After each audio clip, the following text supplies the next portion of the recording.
lovelies. How are you? I'm super excited about today. All right, it's my understanding that you are writing your own survival story with a setting that is in the mountains with Miss Humphrey. She and I were talking. So today we're creating an illustration about that setting. You're going to need to start with your shelter. Is it a lean-to? Is it a cabin? A cave? What is it? You'll start, because that'll be in the foreground. That'll be in the front. So you're going to start with your shelter. Please draw your shelter.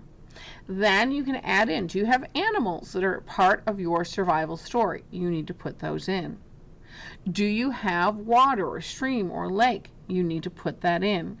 If you're having a fire, you'll need to put that in. I do have a couple of drawings on the board that you can look at to see of ways of doing things.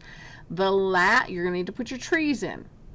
Do you have conifers, which are pine trees? Do you have oaks, which are big leafy type trees? What do you have?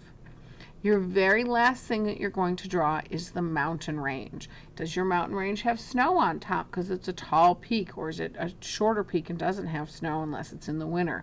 That is the last thing you are drawing. We are not finishing this today. This day is pencil. Today is about sketching and getting your ideas on paper and pencil. Make sure that you get your name on the back, so that when we collect them at the end of class, I can give them back to you during learning extensions next week, and we can continue to work on it.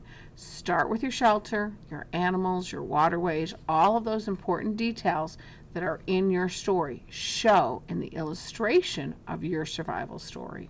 I can't wait to see them. Bye.